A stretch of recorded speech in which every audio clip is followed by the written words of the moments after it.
నమస్తే ఫ్రెండ్స్, నేను మీ Swathi. Welcome back to my channel Swathi home thoughts. Friends, ఈరోజు నేను టమాటా రైస్ని ప్రిపేర్ చేశానండి. లంచ్ బాక్స్లోకి చాలా టేస్టీగా, అలాగే టిఫిన్లోకి చాలా టేస్టీగా ప్రిపేర్ చేశాను. నేను ఎలా ప్రిపేర్ చేశానన్నది మీతో షేర్ చేసుకోబోతున్నానండి. పిల్లలు ఎంతో ఇష్టంగా తినేటట్టుగా ప్రిపేర్ చేశాను. ఇప్పుడు లేట్ చేయకుండా వీడియో చూసేయండి.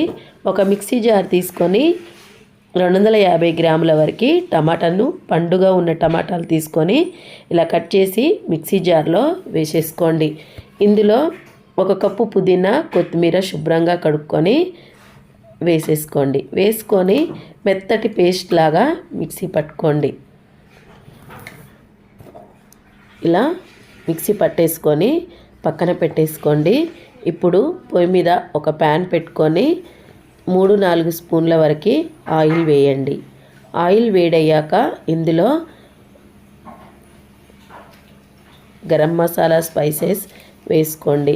2 యాలకులు, 1/2 టీ స్పూన్ షాజీరా, 1 జాపత్రి, అలాగే 1 మరాఠీ మొగ్గ, 1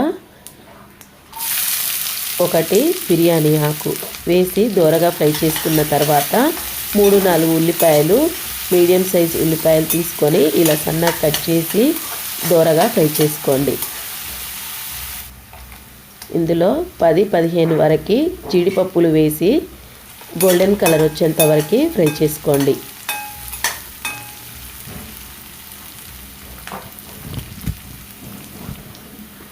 ఇలా ఫ్రై అయిన తర్వాత 3-4 బిన్నీస్ తీసుకొని 1 ఇంచు ఉండేటట్టు కట్ చేసి వేయండి.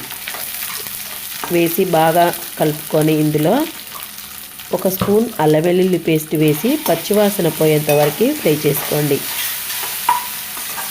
ఫ్రెష్గా ఉన్న అల్లం వెల్లుల్లి పేస్ట్ తీసుకున్నామంటే టమాటా రైస్ ఫ్లేవర్ బాగుంటుందండి. మనం మెత్తటి పేస్ట్లా పట్టుకున్న టమాటా పేస్ట్ మొత్తం వేసేయండి. వేసి బాగా మిక్స్ చేసుకొని మంటని లో టు మీడియం ఫ్లేమ్లో పెట్టుకొని ఫ్రై చేసుకోవాలండి. హై ఫ్లేమ్లో పెడితే త్వరగా అడుగంటుతుంది. మీడియం ఫ్లేమ్లో పెట్టుకొని ఫ్రై చేసుకోవాలి. ఇందులో 1 స్పూన్ కారం, అలాగే టేస్ట్కి సరిపడా సాల్ట్, 1 స్పూన్ కరివేపాకు వేసి బాగా కలుపుకోవాలి.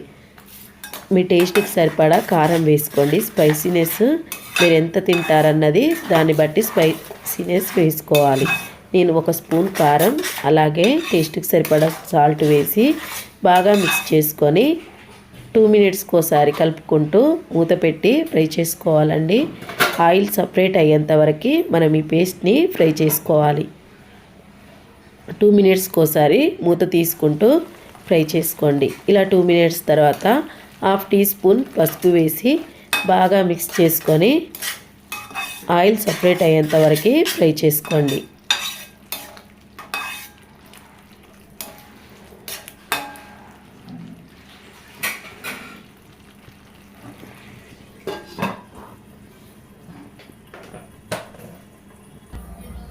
ఇలా ఆయిల్ సపరేట్ అవుతే మనకి టమాటా రైస్ ఫ్లేవర్ చాలా బాగుంటుందండి. పచ్చివాసన పోయి ఇలా మనకి ఒక దగ్గరికి రావాలి టమాటా పేస్ట్ అనేది, అప్పుడే టేస్ట్ బాగుంటుంది. ఇలా ఫ్రై చేసుకోండి. ఫ్రై చేసుకొని నేను 2 గ్లాసులు రైస్ తీసుకున్నానండి. 2 గ్లాసుల రైస్కి 3.5 గ్లాసుల వరకు వాటర్ వేశాను. మనం ఈ రైస్ని బాస్మతి రైస్తో కూడా ప్రిపేర్ చేసుకోవచ్చండి. నేను నార్మల్ రైస్తో ప్రిపేర్ చేస్తున్నాను. కుక్కర్లో ప్రిపేర్ చేసుకోవచ్చు. కుక్కర్లో చేసుకున్నట్లయితే 2 విజిల్స్ వస్తే సరిపోతుంది. ఇప్పుడు ఇందులో మ్యాగీ మసాలా 1 ప్యాకెట్ వేస్తున్నాను. మీరు మ్యాగీ మసాలా బదులు సాంబార్ పొడి కూడా 1 స్పూన్ వేసుకోవచ్చు. ఇలా వేయడం వల్ల పిల్లలు ఎంతో ఇష్టంగా తింటారండి. చాలా టేస్టీగా ఉంటుంది. ఇలా వాటర్ బాగా మరిగిన తర్వాత నానబెట్టి పెట్టుకున్న రైస్ వేసేయండి. 15 మినిట్స్ వరకు రైస్ నానితే మనం అన్నం పొడి పొడిలాడుతూ వస్తుందండి. 15 మినిట్స్ వరకు రైస్ నానబెట్టుకొని ఇలా వేసేయండి. వేసి మంటని హై ఫ్లేమ్లో పెట్టుకొని 2 మినిట్స్కి ఒకసారి మూత తీసుకుంటూ కలుపుకుంటూ రైస్ని ఉడికించుకోండి. రైస్ అయ్యేంత వరకు పూర్తిగా ఉడికించుకోండి. అంతే, టమాటా రైస్ రెడీ. వేడి వేడిగా రైస్ సర్వ్ చేసుకుంటే చాలా టేస్టీగా ఉంటుందండి. ఈ రైస్ని మనం రైతాతో కానీ పెరుగుతో కానీ తిన్నామంటే చాలా టేస్టీగా ఉంటుంది. బ్రేక్ఫాస్ట్లోకి, లంచ్ బాక్స్లోకి చాలా ఈజీ రెసిపీ. మీరు ట్రై చేయండి. మీకు ఎలా వచ్చిందన్నది మళ్ళీ నాతో షేర్ చేసుకోండి. అలాగే ఈ రెసిపీ ఎలా ఉన్నది అన్నది కూడా కామెంట్ బాక్స్లో కామెంట్ చేయండి. ఓకే అండి, మరిన్ని వీడియోస్ కోసం మన ఛానల్ని సబ్స్క్రైబ్ చేసుకోండి. మరొక మంచి వీడియోతో మళ్ళీ కలుసుకుందాం.